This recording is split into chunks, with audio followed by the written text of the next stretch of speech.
इसलिए गंभीर टिप्पणी करना उचित नहीं है। निशिकांत जी। आदरणीय अध्यक्ष जी, मैं इस अविश्वास प्रस्ताव के विरोध में खड़ा हुआ। मैं अपने दल के नेता माननीय प्रधानमंत्री मोदी जी और पूरी भारतीय जनता पार्टी के लीडरशिप का शुक्रगुजार हूं। एक मिनट माननीय सदस्य, आप सीनियर व्यवस्था हो, शब्द बोलते समय ढंग से बोला करो, ये तरीका ठीक नहीं है। आप क्या शब्द बोलते हो, क्या नहीं बोलते, अच्छा लगता है क्या? पार्टी का शुक्रगुजार हूं कि उन्होंने मुझे अविश्वास प्रस्ताव पर जो है पहले वक्ता के तौर पर बोलने के लिए खड़ा किया। मैं ये सोच रहा था कि राहुल जी बोलेंगे, क्योंकि मीडिया में तरह तरह की खबरें आ रही थी, लेकिन लगता है कि शायद राहुल जी आज तैयार नहीं थे, देर से उठे होंगे तो नहीं बोल पाए। कोई बात नहीं है, गौरव गोगोई जी ने बोला, बहुत अच्छा बोला।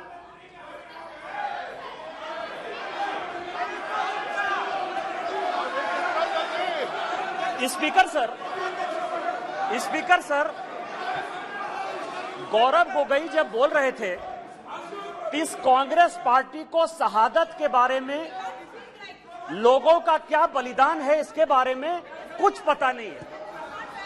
इन्होंने मणिपुर की बात की और पूरे देश को नहीं, पूरे संसद को जो है इन्होंने चैलेंज किया कि आप लोग में से बहुत लोग मणिपुर नहीं गए होंगे, मणिपुर नहीं देखा है आपने। मैं मणिपुर के इतिहास का भुक्तभोगी हूं।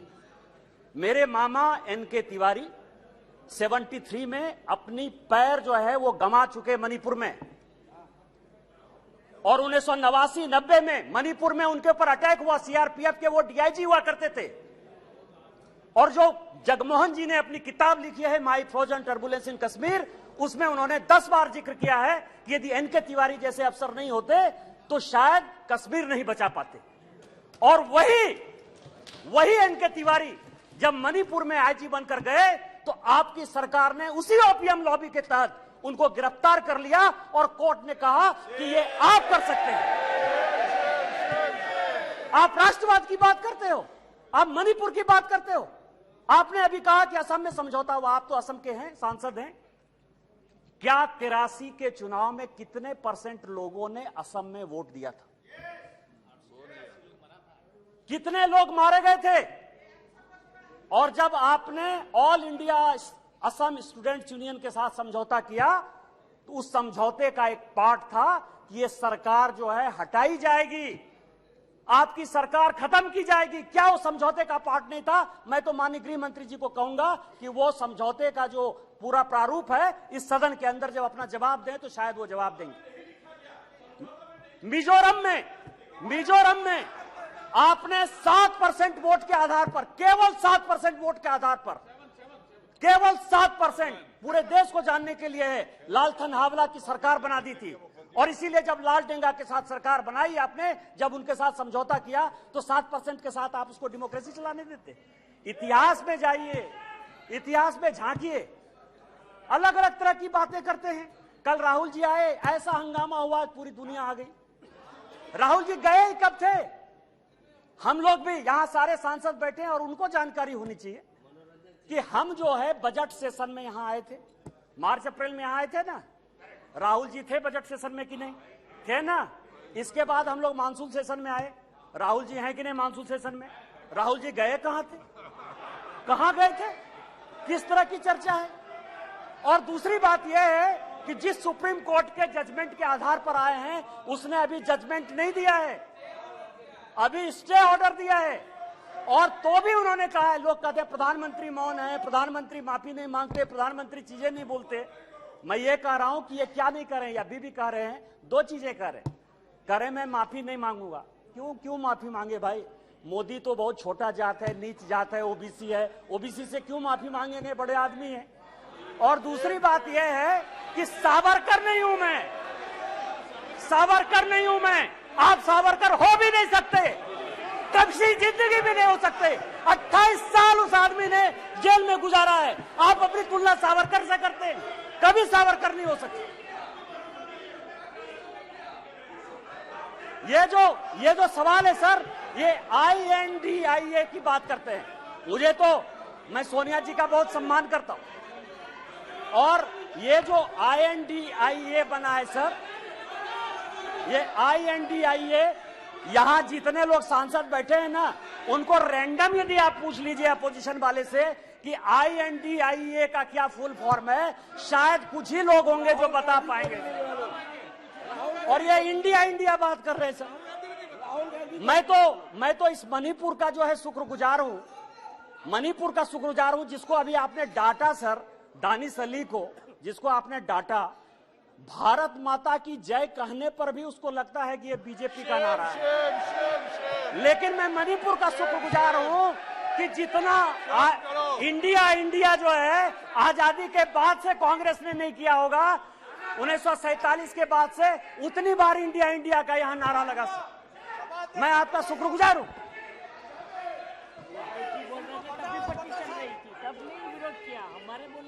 मेरे प्रधानमंत्री अध्यक्ष महोदय, मेरे प्रधानमंत्री एक बात कहते हैं कि ये अविश्वास प्रस्ताव नहीं है। प्रधानमंत्री जी कहते हैं कि ये अविश्वास प्रस्ताव नहीं है, ये अपोजिशन में विश्वास प्रस्ताव है कि कौन अपोजिशन में कौन किसके साथ है। जब माननीय प्रधानमंत्री जी ने यह कहा तो मैंने सोचना शुरू किया सर कि प्रधानमंत्री जी ये बात क्यों कर रहे हैं, हमारे खिलाफ अविश्वास प्रस्ताव है, लेकिन वो कह रहे हैं कि ये अपोजिशन वाले अपने विश्वास प्रस्ताव की बात कर रहे हैं और उसमें वो देखना चाहते हैं कि कौन दल सचमुच उनके साथ है। तो मैं तह पर गया सर कि अविश्वास प्रस्ताव पर कौन कौन पार्टी हमारे खिलाफ है। सबसे बड़ी पार्टी DMK है, बड़ा सम्मान करता हूं मैं, करुणानिधि जी का बड़ा योगदान रहा है इस देश को बनाने में। अब आप समझे सर कि 1976 में भ्रष्टाचार के आरोप के ऊपर इस कांग्रेस ने करुणानिधि जी की सरकार को बर्खास्त कर दिया और 80 में जब इंदिरा जी की सरकार बनी तो यही DMK उनके साथ हो गई। आप करें तो रासलीला, हम करें तो करेक्टर ढीला।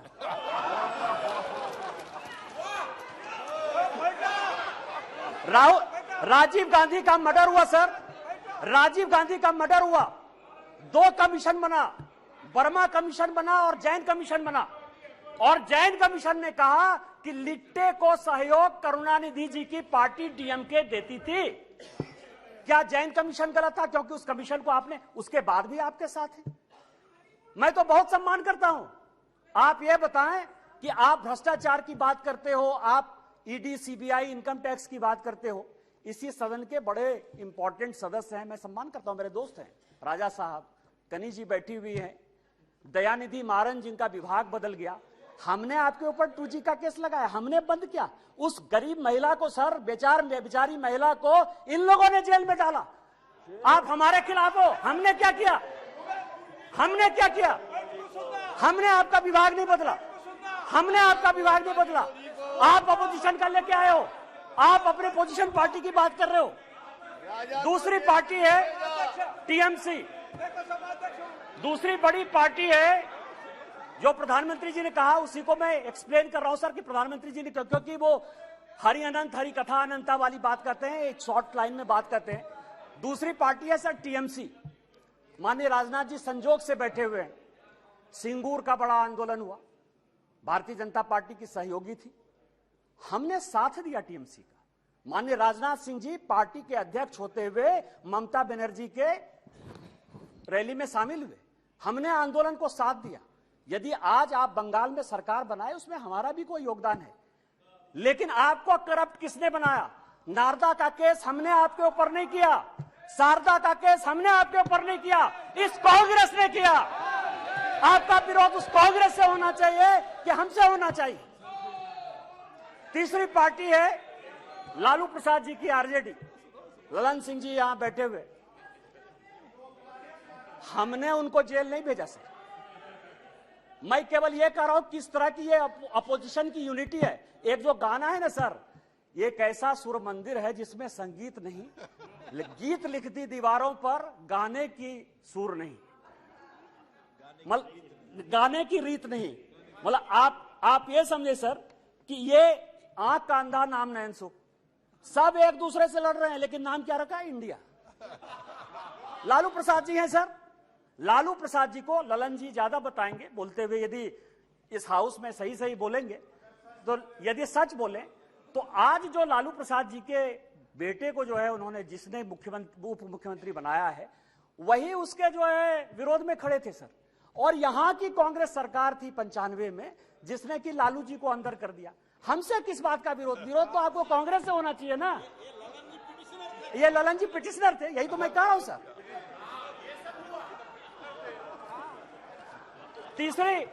तीसरी पार्टी है सर मुलायम सिंह यादव जी। चौथी पार्टी है मुलायम सिंह यादव जी की पार्टी सर। अच्छा, मुलायम सिंह जी यहां थे तो हम लोगों के लिए बड़े सम्मानित थे, और जब भी है देश प्रेम की जो भावना थी उसके ऊपर कोई चैलेंज नहीं कर सकता है सर। लेकिन मुलायम सिंह जी यादव की इमेज को किसने चौपट किया?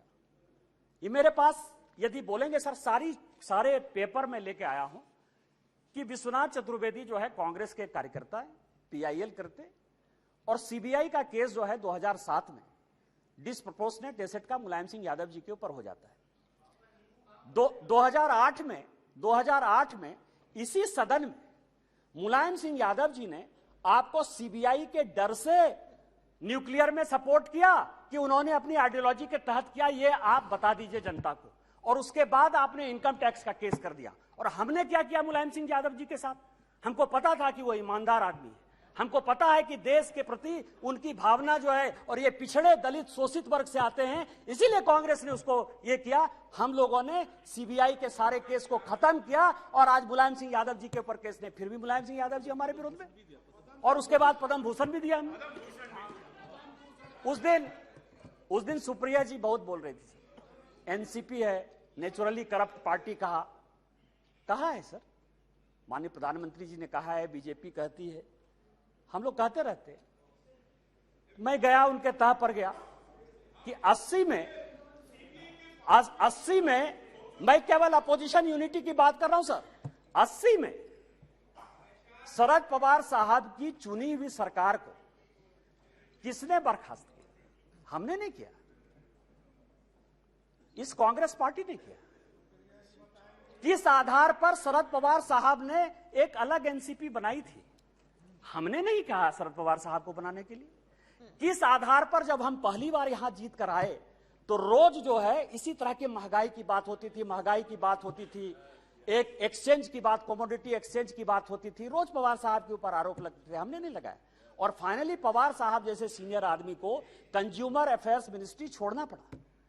और उसके बाद मैं कागज देख रहा था सर, 2012 और 13 में जिसके लिए कहा कि 70,000 करोड़, जिसके लिए कि काफी पहले तो अब धीरे से बोलती थी, हंस के बोलती थी तो अच्छा बोलती थी, अभी थोड़ा जोर जोर से बोलती है। अब आप समझिए कि व्हाइट पेपर इसी कांग्रेस के चीफ मिनिस्टर पृथ्वीराज चौहान ने किया। छगन भुजबल जी के ऊपर महाराष्ट्र सदन का केस इसी पृथ्वीराज चौहान ने किया, उन्हीं के एसीबी ने किया। 70,000 करोड़ के इरिगेशन स्कैम का भी केस इसी कांग्रेस ने किया। हमने क्या किया आपके साथ? हमसे क्यों किस बात की लड़ाई है? हमने आपके साथ क्या किया? आपको तो इस कांग्रेस को देखना चाहिए था। इसके बाद एक पार्टी है सर, फारूक अब्दुल्ला साहब, बड़े सीनियर हैं यहां। 1953 में, याद करिएगा सर, 1953 में शेख अब्दुल्ला साहब को जेल में इसी कांग्रेस पार्टी ने बंद किया। 1975 तक 22 साल वो आदमी जेल में रहा इस कांग्रेस पार्टी के कारण। और उसके बाद समझौता किया, शेख इंदिरा समझौता 1975 में। इनका विरोध उसके साथ होना चाहिए कि हमारे साथ होना चाहिए? यहां ओवैसी साहब बैठे हैं, उस दिन पूछ रहे थे कि मैं इधर रहूं कि उधर रहूं। आप तो मुसलमानों की बात करते हैं, सच्चर कमेटी की रिपोर्ट इसी मनमोहन सिंह जी की सरकार ने लाया। उसने कहा कि पूरे देश में मुसलमानों की हालत खराब है। आपको विरोध इस कांग्रेस से होना चाहिए, हमारे साथ प्यार होना चाहिए कि आप उसके साथ अविश्वास प्रस्ताव पे खड़े हो। और बचे जेडीयू सर, जेडीयू। और मैं बड़ी गंभीरता के साथ एक बात आपको कहना चाहता हूं कि 2005 में जब जेडीयू की सरकार नहीं बनी और रामविलास पासवान जी की आवश्यकता पड़ गई, तो वो मीटिंग 2 जगह पर हुई सर। एक पत्रकार के घर पर हुई जिसका नाम मैं नहीं बोलना चाहता, और दूसरी मीटिंग रामविलास पासवान जी, नीतीश जी की मेरे घर पर हुई सर। और उस वक्त का मैं एक चीज और खुलासा कर देना चाहता हूं कि जेडीयू को जेडीयू को यदि सबसे ज्यादा किसी ने फंड करवाया होगा तो यदि 2, 4, 5 आदमी होंगे तो उसमें एक नाम निशिकांत दुबे का भी है।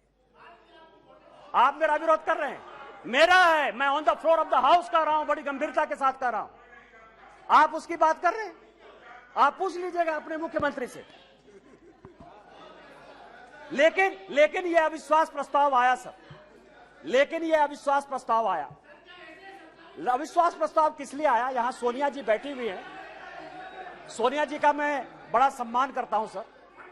सोनिया जी, मुझे जो लगता है कि उनके पार्टी की उनकी दो मनस्थिति है। वो एक हिंदू सभ्यता संस्कृति में बिलीव कर रही हैं, इसीलिए अलौकिका पंडिता की तरह जो पूरा किताब में लिखा हुआ है कि क्या क्या करना चाहिए एक भारतीय नारी को, उसका पूरा का पूरा पिक्चर सोनिया जी देती है। उनको दो काम करना है, बेटे को सेट करना है और दामाद को भेंट करना है।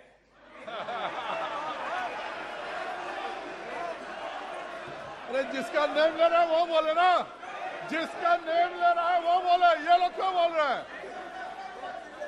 अध्यक्ष जी, जिसका नाम लिया जा रहा है वो सदन में मौजूद है, वो ऑब्जेक्शन नहीं कर रही है। दूसरे क्यों कर रहे हैं ऑब्जेक्शन? दूसरे क्यों ऑब्जेक्शन कर रहे हैं? वो खुद सदन में मौजूद है, उनको कोई ऐतराज नहीं है। दूसरे ऐतराज करने वाले कौन होते हैं? जब ऑलरेडी सदन में लोकसभा की माननीय सांसद मौजूद है और वो ऐतराज नहीं करेंगे तो दूसरे ऐतराज करने वाले कौन होते हैं?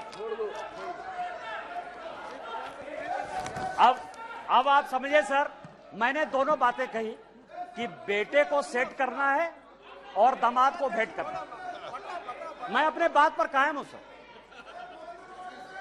आप ये समझे सर, ये केस है सर, इनकम टैक्स का केस चल रहा है। नेशनल हेराल्ड का इनकम टैक्स का एक केस चल रहा है ट्रिब्यूनल में। मैं जो भी पेपर कहेगी कांग्रेस, मैं on the floor of the house जो है इसको रखने को तैयार हूं। और यदि इसमें एक भी बात गलत होगी तो मुझे आप सदस्यता से उसी दिन निकाल दीजिएगा सर। लेकिन कांग्रेस पार्टी को सुनना चाहिए सर। इनकम टैक्स अथॉरिटी ने कहा कि ये फाउंडेशन के जितने इनके केस है, नेशनल हेराल्ड के जितने केस हैं, उसकी असेसमेंट करें। हाई कोर्ट का आदेश सर, हाई कोर्ट का आदेश आ गया, हाई कोर्ट का आदेश आ गया कि इसको जो है सेंट्रलाइज करना। ये हाई कोर्ट का आदेश है सर। अभी ये सुप्रीम कोर्ट चले गए। अब आप समझिए कि इनकम टैक्स से बचने के लिए 1 लाख रुपया देके कोई 5,000 करोड़ की कंपनी ले सकता है। ये मैडम सोनिया जी और राहुल जी बता सकते हैं सर, कोई दूसरा नहीं बता सकता। और ये कह रहे हैं कि केवल हमारे ऊपर ये चीजें होती है। यहां जीएम सिद्धेश्वर बैठे हुए सर, हमारे पार्टी के सांसद हैं जीएम सिद्धेश्वर। अब भी 80 करोड़ रुपया उन्होंने इनकम टैक्स में भरा है सर। यदि मोदी जी आपको चोर कहने की बात करते हैं तो अपने पार्टी के भी लोग जो दोषी हैं उनको भी 80 करोड़ रुपया दिया। मैं ऑन रिकॉर्ड कर रहा हूं सर, जीएम सिद्धेश्वर को 80 करोड़ देना पड़ा। बीजेपी के 4 बार के सांसद हैं और आप इनकम टैक्स के लिए बचाव करने के लिए सुप्रीम कोर्ट जाने की बात करते हो। ईडी की रेड होती है सर। और मैं आपको बताऊं कि एक भाग गया है, भंडारी है, मैं उसका पूरा नाम नहीं लूंगा क्योंकि भंडारी कोई भी हो सकता है सर। किसी भी दिन वो यूके से लौट कर आ जाएगा। मैंने इसी हाउस में कहा था कि किसी आदमी का जो है, दामाद जी का जो है मकान है लंदन में, ये कोर्ट का ऑर्डर है सर। एक आदमी जो भागा उसका नाम है सीसी थम्पी। कोर्ट के आदेश के बाद उसका बेल हुआ। इस कोर्ट का ऑर्डर है सर। उस कोर्ट के ऑर्डर में सीसी थम्पी ने यह एक्सेप्ट किया कि उसने जो दामाद जी हैं, दामाद जी के नाम पर कौन दामाद, कोई भी दामाद हो सकता है। इनको दामाद जी से क्या प्रॉब्लम है सर? मेरा भी दामाद हो सकता है। 12 ब्रांसन स्क्वायर थम्पी ने, जिसको थम्पी ने, कोर्ट ने आदेश दिया कि जब जरूरत होगी तुम आ जाना। आप समझिए कि वो भाग गया। उसने कहा कि 12 ब्रांसन स्क्वायर जो है हमारा है। उसी तरह से संजय भंडारी का जो आने वाला है सर, यूके कोर्ट ने जो आदेश किया है उसमें यह बात कहा है कि दामाद जी का वो मकान है। आप क्यों भाग रहे हो? तो जो मैंने आपको कहा कि ये जो अविश्वास प्रस्ताव है सर, ये अविश्वास प्रस्ताव का जो मूल मंत्र है कि बेटे को जो है सेट करना है और दामाद को भेंट करना है। कल जो है सर, कल मेरी बात पर जो है बड़ा हंगामा हुआ। न्यूज क्लिक के ऊपर बड़ा हंगामा हुआ। आज प्रेस कॉन्फ्रेंस हुआ सर। प्रेस कॉन्फ्रेंस में मैं एक बताऊं, यदि न्यूज क्लिक का नाम यदि डिलीट या रेस्टोर हो गया, कांग्रेस को क्या समस्या है सर? न्यूज क्लिक आपका कौन लगता है? पुरकास्ट का नाम यदि रेस्टोर हो गया, पुरकास्ट आपका क्या लगता है? रोहिणी सिंह, अभिसार शर्मा या कोई भी मान लीजिए ठाकुर रंजन प्रागता, यदि उसका डिलीट हो गया नाम या एक्सपंज से फिर बाहर आ गया, आपको क्या परेशानी है?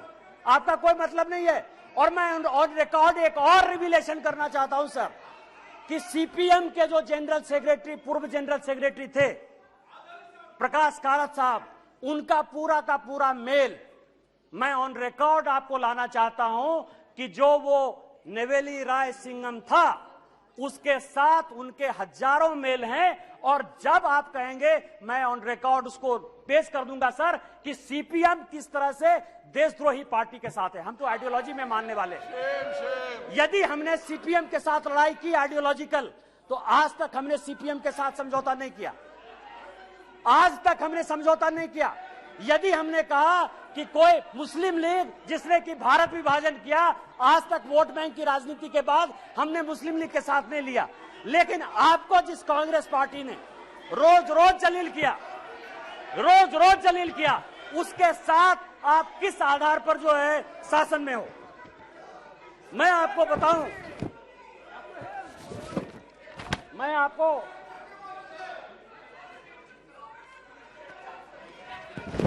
अध्यक्ष जी,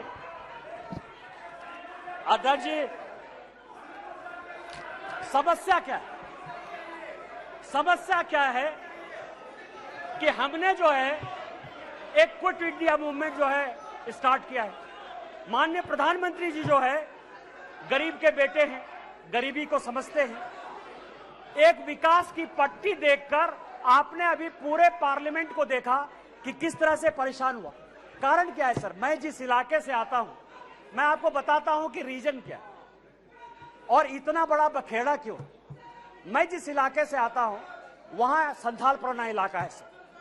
यदि रात हो जाए तो यदि कोई बीमार हो जाए तो उसको गंगा नदी टपने के लिए कोई पुल नहीं था सर। आजादी के 75 साल बाद आज वो पुल बन रहा है साहबगंज का सर। झारखंड इस देश में सबसे ज्यादा माइंस और मिनरल्स देता है सर। 40% से ज्यादा माइंस और मिनरल्स इस देश का झारखंड में। उसके बावजूद भी सबसे ज्यादा बेरोजगारी, सबसे ज्यादा भ्रष्टाचार, सबसे ज्यादा विस्थापन, सबसे ज्यादा पलायन उस झारखंड में। आज आप समझिए उसका कारण यह था कि हमारे पास कोई पोर्ट नहीं था सर। आज माननीय प्रधानमंत्री जी के कारण मल्टी मॉडल हब पोर्ट जो है साहबगंज में गंगा नदी में बना है। मैं जहां से सांसद हूं सर, 75 साल में वहां के लोगों ने रेल नहीं देखा। आज जो है मैं गोड्डा की बात कर रहा हूं, गोड्डा जहां से मैं सांसद हूं, गोड्डा जो मेरा नाम है, मैं आपको बताऊं सर 75 साल में गोड्डा के लोगों ने रेल नहीं देखा। आजादी के 75 साल बाद आज वहां रेल है। उस रेल को देखने के लिए 5 लाख की भीड़ आई थी। आज ये सिचुएशन है सर। ये लोग स्वास्थ्य की बात करते हैं सर, पोजीशन की बात करते हैं कि हमने बहुत विकास कर दिया। मैं एक ऐसा बदनसीब आदमी हूं सर कि जिसकी अपनी छोटी बहन इलाज के बिना मर गई। 93 में मेरे यहां कोई डॉक्टर नहीं था जो पेट दर्द का भी इलाज कर पाए। 93 में मैंने अपनी छोटी बहन को खोया है सर। आज उसके भाई होने के नाते मुझे गर्व है कि मेरे लोकसभा में एम्स जैसा इंस्टीट्यूट प्रधानमंत्री। देवघर है सर, 12 ज्योतिर्लिंग का देवघर है, वहां लोग पूजा नहीं कर पाते थे। आज बेंगलोर से, आज बंबई से, आज अमेरिका से, लंदन से सभी लोग वहां एयरपोर्ट पर चढ़कर आते हैं। यह विकास है। आज मेरे लोकसभा में 2 medical college, 3 engineering college, 4 polytechnic college, 16 ITI, 2 agriculture college, 1 dairy college, 4 केंद्रीय विद्यालय, ये सारी चीजें माननीय प्रधानमंत्री जी ने दी है सर। इनका विरोध यह है कि गरीब के घर में जो चूल्हा जल रहा है, जो घर घर में पानी जा रहा है, जो नल जल की पहल चल रही है, जो गंगा से पानी देवघर आने की बात चल रही है, उसका यह विरोध है सर। इनका विरोध यह है कि बाइडेन ऑटोग्राफ क्यों लेता है, इनका विरोध यह है कि पापुआ न्यू गिनी का जो है प्रधानमंत्री उनका पांव क्यों छूता है। इनका विरोध यह है कि ऑस्ट्रेलिया का जो प्रधानमंत्री है वो उनको बॉस क्यों कहता है। माननीय प्रधानमंत्री जी ने चाहे पिछड़े इलाके हो, चाहे देश हो, चाहे दुनिया हो, जितना काम किया है उसके कारण इनको लगता है कि 2024 में नहीं आने वाले हैं। मैं अध्यक्ष जी अपनी बात महाभारत से खत्म करना चाहता हूं। महाभारत का एक बड़ा कहानी है सर कि द्रौपदी का चीरहरण हो रहा था और पूरे चाहे कौरव पक्ष के लोग हों चाहे पांडव पक्ष के लोग हों, वो सभी जो है चीरहरण को देख रहे थे। अध्यक्ष महोदय, आज माननीय प्रधानमंत्री जी, ये लोग नहीं समझेंगे सर, ये लोग इसीलिए नहीं समझेंगे कि माननीय प्रधानमंत्री जब परिवारवाद की बात करते हैं ना तो इनको लगता है कि परिवार की बात करते हैं। माननीय प्रधानमंत्री जी परिवार की बात नहीं करते हैं। वकील का बेटा वकील हो जाए क्या दिक्कत है? आईएएस का बेटा आईएएस होता है सर। यहाँ डीजी हैं आरपीएफ के, वो आईपीएस भी हैं, उनके दोनों बेटे आईएएस बने सर, जो अपनी योग्यता क्षमता के साथ आते हैं। परिवार को वो क्या कहते हैं, आज मेरे यहाँ का नेतृत्व क्या है? माननीय प्रधानमंत्री जी गरीब परिवार से हैं। माननीय नड्डा जी ये हैं जिनके परिवार में कोई पॉलिटिक्स भी नहीं था। माननीय राजनाथ जी बैठे हुए हैं, एक कॉलेज में जो है पढ़ाते थे सर, और आज समझिए कि इनको भगवान ने जो है पार्टी का राष्ट्रीय अध्यक्ष भी बनाया, डिफेंस मिनिस्टर है, होम मिनिस्टर है सर, जिनके आगे पीछे जो है कोई पॉलिटिक्स में नहीं है। हमारे जैसे लोग हैं। क्या है कि यहाँ जितना परिवार है ना वो इनके पीछे हैं जो कि परिवार का आदमी नहीं है। और वहां समस्या ये है कि वो सभी परिवारवाद जो है वो उनका जो नेता है, इसीलिए उनका परिवार और परिवारवाद में फर्क है, उनको नहीं समझ में आएगा सर। तो मैं आपको ये कह रहा हूं सर कि आज जो ये अविश्वास प्रस्ताव है सर, अविश्वास प्रस्ताव एक गरीब के बेटे के खिलाफ है। आज जो ये अविश्वास प्रस्ताव है उस आदमी के खिलाफ है जिसने कि लोगों को मकान बना के दिया। आज अविश्वास प्रस्ताव उस आदमी के पीछे है जिसने कि लोगों को पीने का पानी दिया। आज अविश्वास प्रस्ताव उस व्यक्ति के खिलाफ है जिसने शौचालय दिया। आज अविश्वास प्रस्ताव उस आदमी के खिलाफ है जिसने सबों के घर में उजाला लाने की कोशिश की, गरीब के खिलाफ है। और जितने बहस होंगे सर वो माननीय प्रधानमंत्री जी की नीतियों का चीरहरण करेंगे, जैसे द्रौपदी का चीरहरण हुआ है। मैं आपको कहना चाहता हूं इतिहास से कि चाहे राम मंदिर बना दिया हो, 370 जो हमारी थी धारा, वो सारा तो हमने बना ही दिया।